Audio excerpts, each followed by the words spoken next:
Hey there, it's Andrea, and welcome to the Voice of Influence podcast. And today I have with me Donna Serdula, and she is the founder of Vision Board Media and heads up the website LinkedInmakeover.com. We're going to have a great time talking about LinkedIn today, and who knows what else. But Donna, welcome to the Voice of Influence podcast. Hey, Andrea, it's great to be here. Thank you so much for having me. Yeah. Can you give us a little context about what you do and how LinkedIn plays into your business? Yeah, yeah. It was back in 2009. I had this insane idea that because it's so hard to write about yourself, that people need help writing their LinkedIn profiles. It's very, very simple. But I saw very early on the potential of LinkedIn. I recognized, and I think just because of where I was in my life and the experiences that I had prior, I found LinkedIn to be this amazing tool. And it was something that I was constantly using for research and investigation. And I would always find the person that I was searching for, but I never got the information that I really wanted. What I really desired, what I really needed to know about the person. It was almost always missing Mm. because it was like this, regurgitated resume or or just like a list of bullets. And it was like, tell me your story. I want to know your why. I want to know who you are. Like, give me something with some meat. I want to know more about you. And and that's when I realized, oh my God, I was doing the exact same thing everyone else was doing. I just copied and pasted my resume. But that was what brought everything together. It was the power of your brand. And so it was in 2009. I said, I'm going to do this for people. My initial thought was I was going to work with like salespeople or small business owners, but it was the corporate people. It was the executives that flocked to our service, who were like, I need you to help me stand out on this platform and help me tell my story and help me find my value and help me, tell that. And they got it. So it was funny how my business kind of pivoted at that point. Fast forward, I now, we've worked with over 8,000 executives, entrepreneurs, professionals from all over the world. I've got a team of writers, and we write resumes and profiles, we write biographies and ghost blogging, and we do posting for people. We're doing career walking deck. I mean, we're just whatever a person needs for their brand. Right. So Mm. it's not like you hear of branding companies and it's always like, oh, we're branding, products or services or something. We brand people. Mm. Hmm.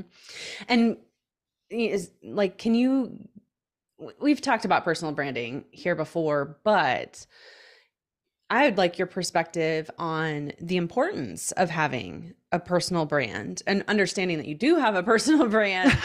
What are you going to do with it? All that kind of stuff. I mean, I'm curious what your perspective is on that, what you want to Yeah, share I with mean, people. everyone has a brand. Mm. Everyone has one. It's just hasn't been cultivated. Have you taken control and have you really thought, how do I want to be perceived? Right. So everyone has one. And what is that brand? It's like, I right, like I know of this person. What do I think? What do I feel about them? How are they showing up, Mm. regularly? Um, that to me is the brand. It's what people cling to, and what they think of you and what they know of you. And so it's there. A bit like a But reputation, really. yeah, yeah, yeah. I mean, yeah, Sometimes it forward is. facing. Yeah, Like, it is. It's that persona. It's what mm, people think of you. mhm, Um, but the nice thing is that you have the ability to control it. mhm. Most people don't recognize it. And some people, I mean, Andrea, not everyone cares. Yeah, Some people are, absolutely. they go to work, they come home and they're very happy, Mhm, and that's fine. And yet at the same time, some of these people who go to work, come home, they still have a brand, but it's a good enough brand. It's do good hard work, and it just keeps coming. But there are other people out there. There are those who own businesses. There are people who are looking for jobs. There are people who are leading and making change, and they need to, uh, you know, they have people around them, right? And in order to get people to do what they want, you do need to have that brand, because Mm-hmm. that's what people they look at, and it helps them. And so, the importance of the brand is, like, do you want to be remembered? Do you want to be found? Do you want people to come to you? Do you want opportunities to flow a little easier? Mm-hmm. Develop a brand, and Even not just a within your brand, but a brand that is what you want it to be. And then I'll shut up. Sorry. Yeah. Yeah, absolutely. Being intentional about it and making it who you really represent who you are and what you want to show to the world. And it does seem like it's not just for it can certainly be for finding a new job, but it can also be for having influence within the company Yeah.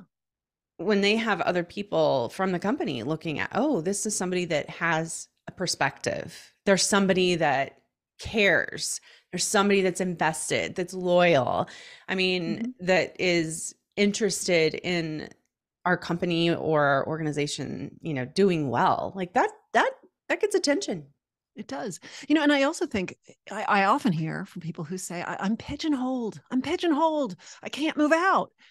Oftentimes I find, after, talking and really pulling out more from them, it turns out they're not so much pigeonholed. They just branded themselves so perfectly for where Mm, they are that mm. no one can see them in any other role.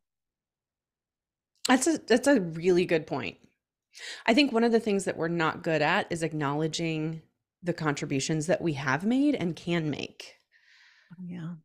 And women are so guilty of that. I see it over and over and over again. And, Hmm. working as we have, uh, it's almost always women. It's so rarely men. Hmm. And a woman says, "Oh, it wasn't me. No, it was my team. My team did that. I can't take credit because Hmm. I had people helping me." And men men don't experience that as much, I find. Sure. Men have no problem. Yeah, it was me. I did that. I got that done. And so, for us, it's when we are working with our clients, and when it's women, it's we have to take credit, and we can do it in a manner that feels authentic and it feels genuine. But at the same time, we have to recognize your contribution, Mm. and you did do something special, and that's a good Mm. thing. It's a Mm. good thing. That's right. I do think that that's super important. I'm curious as, we start to talk about this how to do it piece of it. I know that I've encountered a lot of folks who feel overwhelmed and just that they have too much to do. So time is hard for them to come by. They don't want to spend more time on another social site, they or they just they're not sure what to say and so they don't say it. I mean, can you tell us a little bit about what to do when you're in that position where you're like, I just don't even know where to go to Yeah. start? Yeah. And that's I feel that it actually goes even beyond that. It's there is an absolute fear of making a mistake on Yeah. LinkedIn, Yep. because it's no longer just your friends and family who are there watching. It's your colleagues, it's your employer, it's those people that are a part of your career. And so, you don't want to make that mistake. You want to make sure. And so it's almost easier to say and do nothing, right? Because it's far better than that risk of taking that first step. Mm. But I will say that with LinkedIn, it is really one of the kindest platforms out there. I've been on it for years and years and years. And I would agree with that.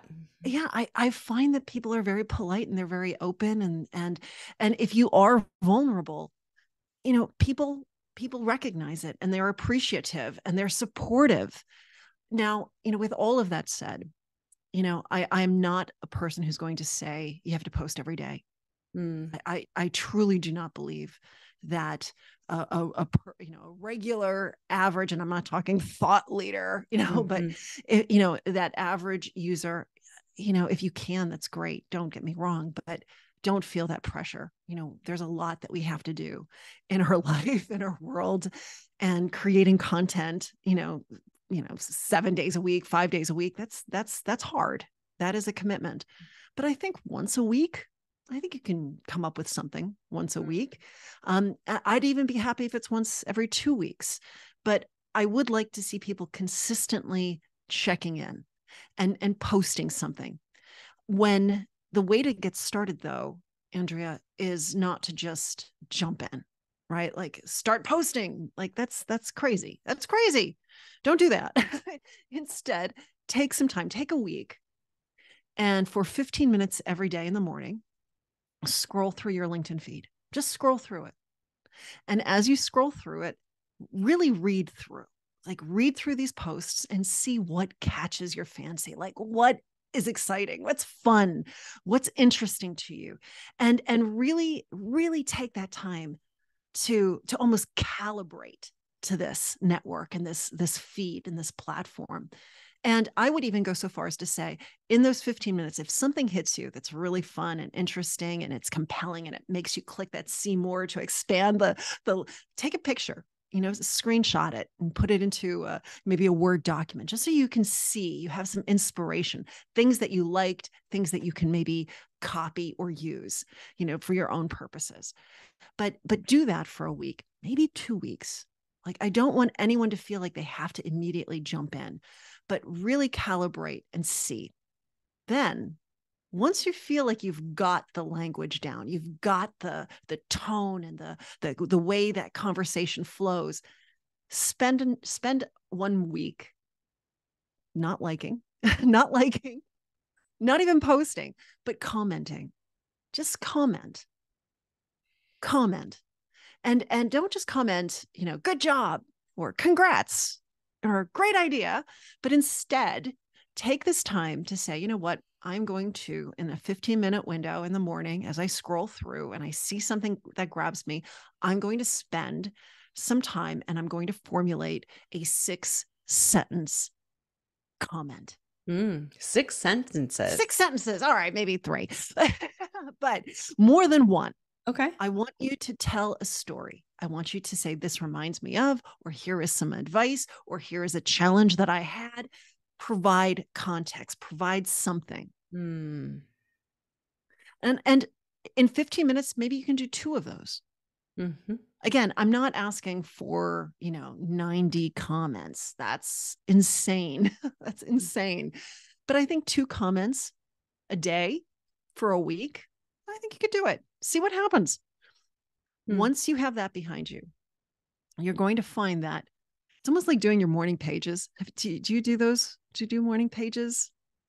Well, it's the thing that writers do, but in order to write, like it's so funny. Like when I was writing my For Dummies book, when I was in the midst of it, and every day I was writing, the words flowed out of me after a while. Like I couldn't stop. I mean, I was blogging on top of it. I was journaling as well. I mean, like when you are in that habit of writing, what happens is you get really good at it and just starts to flow. And that's what I'm trying to do here, is I'm trying to get people into that flow where it just sort of comes naturally after a while. But after you comment and you comment and you comment, by that next week, you're probably going to be like, you know what? I'm ready to post. I got me an idea. And then at that point, you're going to find that you're in that flow. Mm. Yeah. Yeah.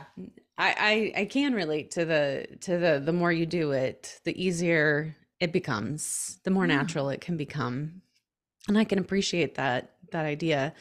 So you have a methodology. I would love to hear about your methodology. Would you mind sharing that with the audience? Sure. So my methodology is SOAR, SOAR, soar to success on LinkedIn. So this is not just for the getting loud piece. All right. SOAR is just a great way of just getting up on LinkedIn in a really easy way. And so SOAR acronym. S stands for strategize. And so kind of like what I was saying before, like you can't just jump in, jumping in, not a great idea. So we want to strategize. We want to think, why am I on LinkedIn? What do I hope to achieve? Right. That's also going to help you when you start to get loud on LinkedIn and you start to post, because that's going to help fuel, why are you doing this? That's the type of content you're going to want to start to create. But why are you on it? What are you hoping to achieve? Who is your target audience? What do they look like? What do they need to know about you? Right. You also want to think in terms of if they were searching for someone like you, what are the keywords that they would use? Mm. Know those keywords up front. That's important, because you're never going to collide with searches if those words aren't in your profile. So we need to know what those keywords are. I would even go so far as to say, really think in terms of you. Like, what is the value that you bring? What is the story that you want to tell? How do you want to be perceived? Right? This all comes together. This is the strategize part. And you need to spend some time thinking about these things. But once you have, go on. And just to, what's the danger of not strategizing first? Well, if you don't know where you're going, you're never going to get there, right? So if you don't do this, so here's a great example. All right. And I see this all the time. There is a salesperson. All right. And the salesperson says, I want to get on LinkedIn. I hear it's fabulous.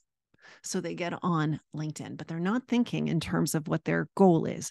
So perhaps the salesperson, their goal is to find new prospects, right? It's to close more deals, but they don't really think that through. They just know that LinkedIn is a great place to be.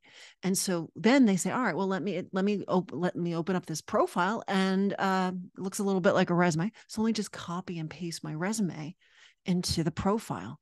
But they're not thinking strategically as to their target audience. Their target audience, not recruiters, not hiring managers.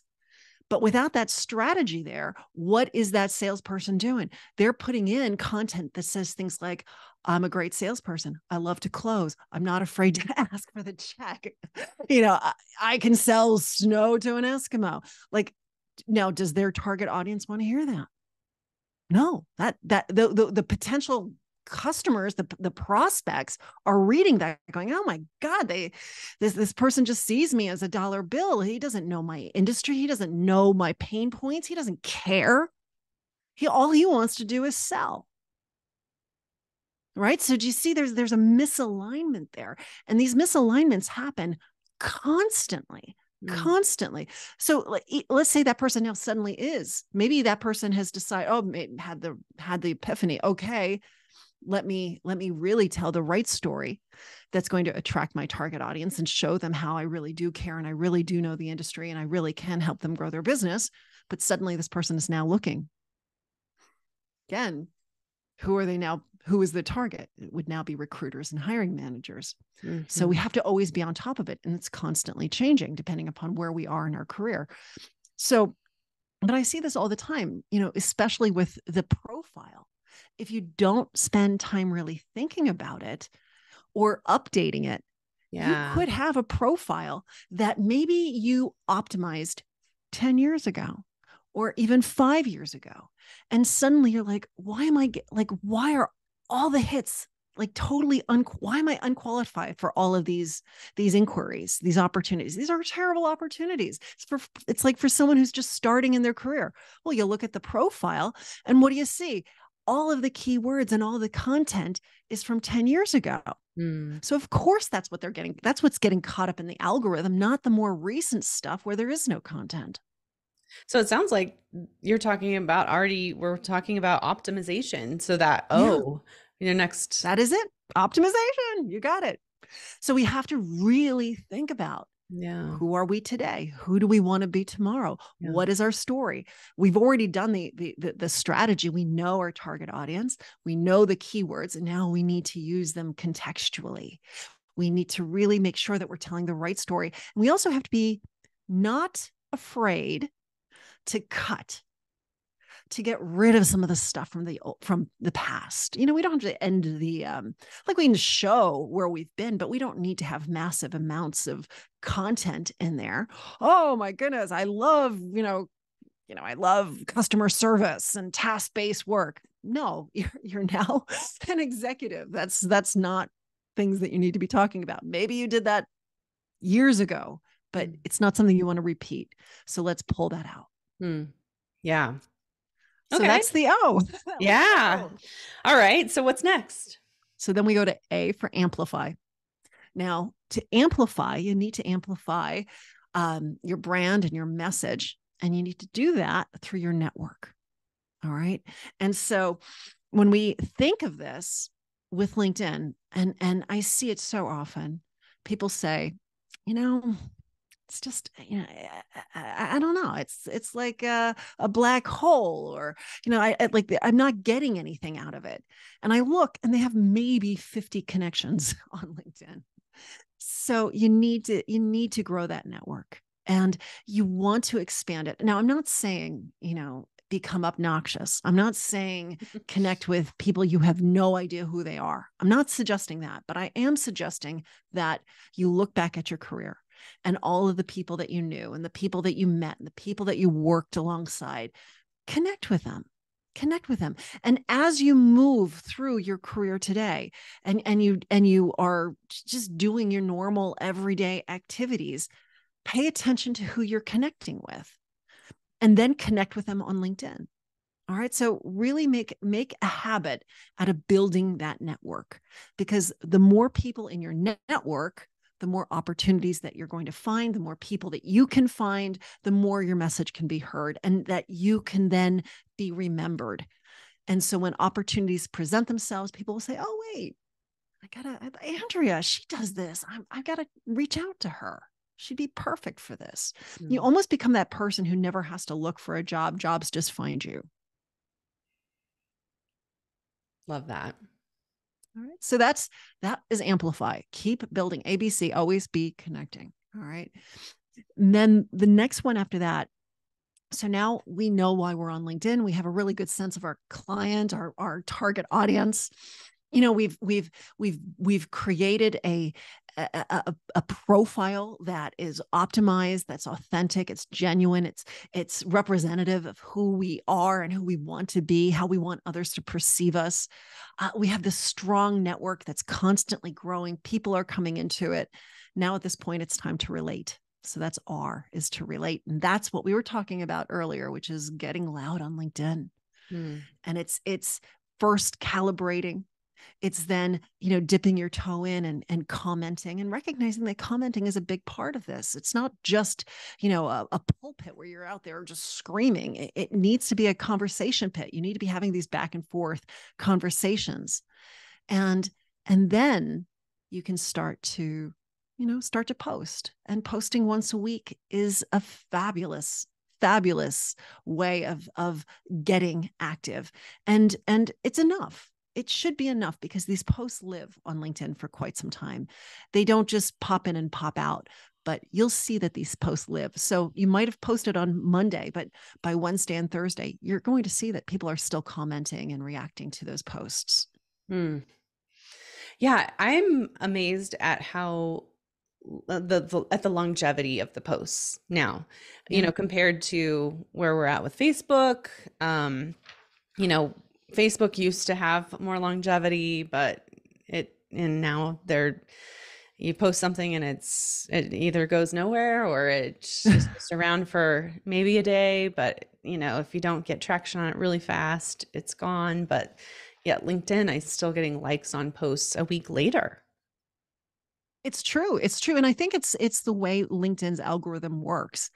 And that is, once LinkedIn does that quick parse to say, yeah, it's good quality, it goes out to a small subsection of your network. It doesn't go out to everybody. It goes out to a small, and they look to see, how does this small group, are they liking it? Are they finding value to it? And if the answer is yes, then it keeps clicking through, and it keeps getting into a wider and wider circles. So you do want to make sure, though, that the posts are easily engageable.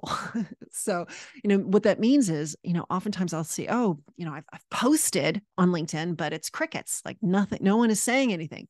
But then I look at the post, and you're not asking for engagement. You're not making it easy for a person to give, some type of a Mm, comment. So mm, the more you can make your post engaging, meaning, are you leaving room for a person to tell their story? Are you asking them a question? Are you asking for input? When mm, you do so, it makes life a little easier for those people because, oh, I do have something to say. Let me say it. And you have the comment. And that's what we want, because posts on LinkedIn that do well, they're the ones that have that type of engagement. There's commenting, there's conversations taking place, there's reactions. People are engaged with the post.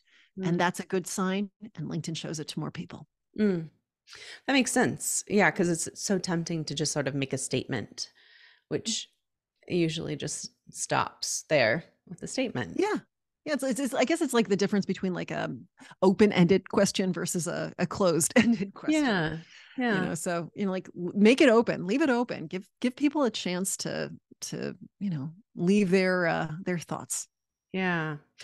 What do you think it says about a person when not just a person, but in the professional arena?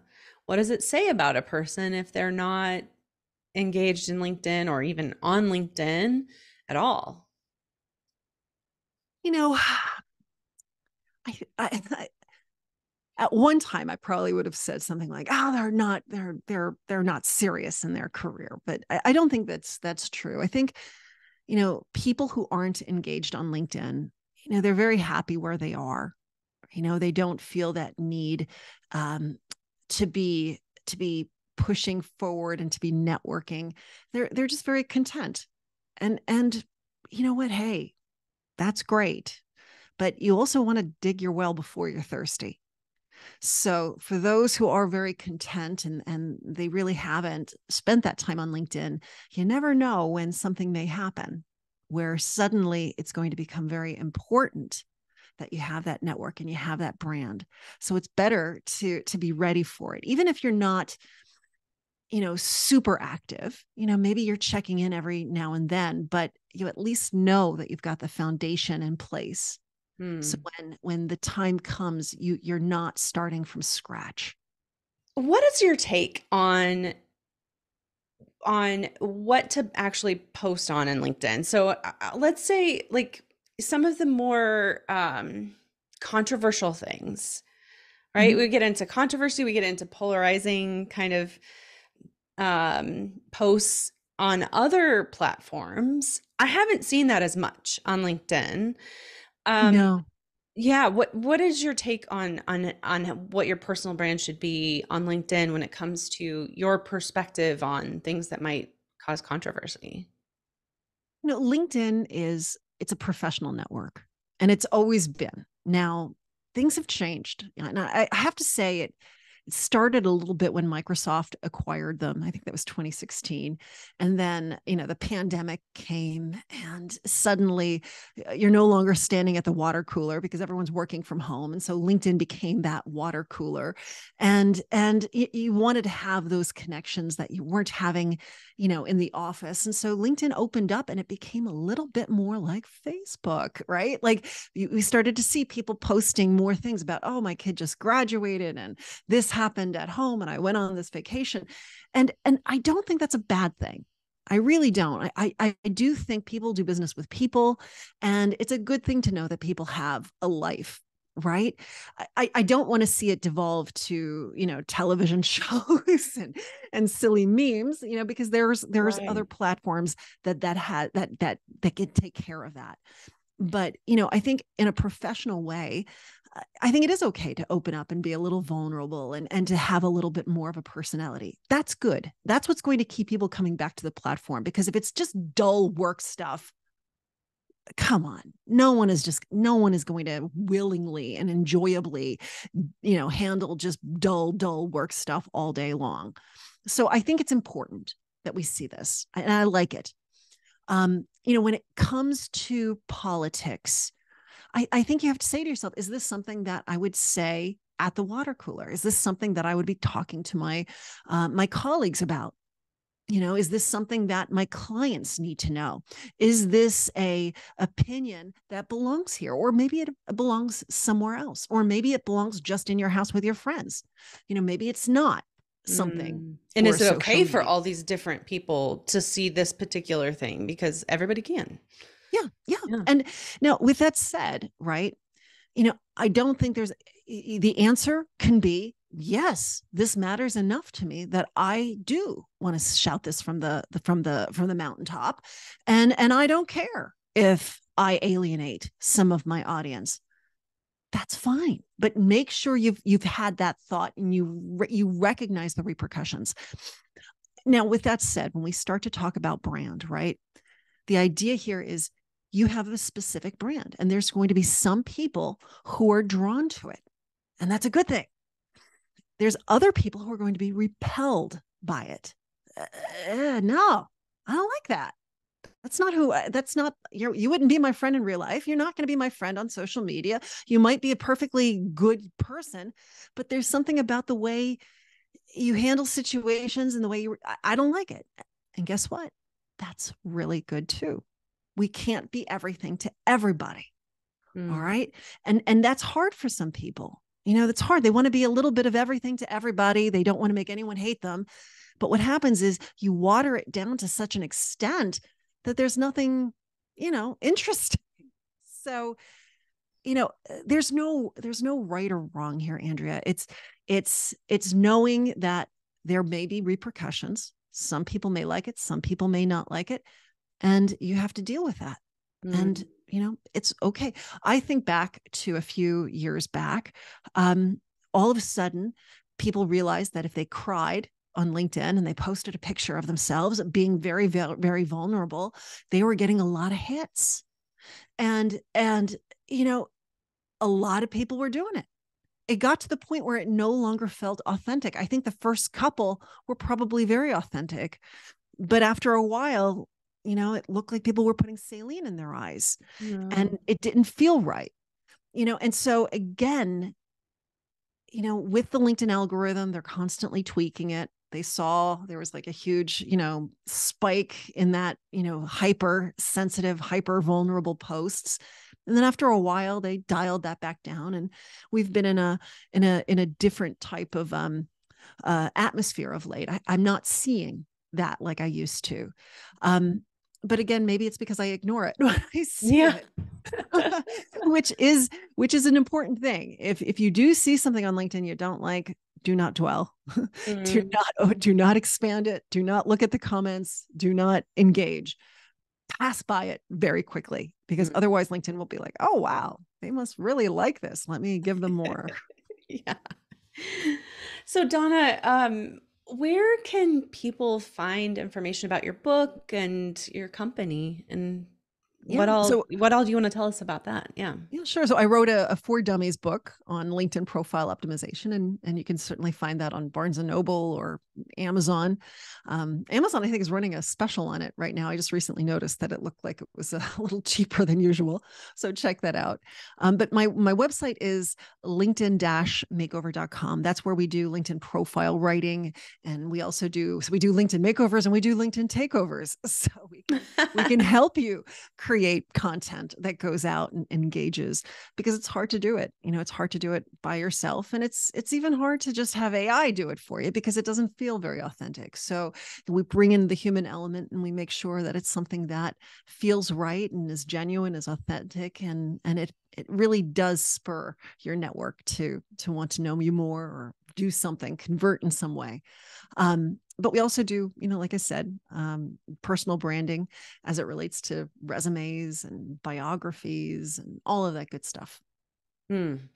Great. Okay, so one last question for you. This is the Voice of Influence podcast. Given your perspective, what last piece of advice would you give to somebody who wants to have a voice of influence in their company?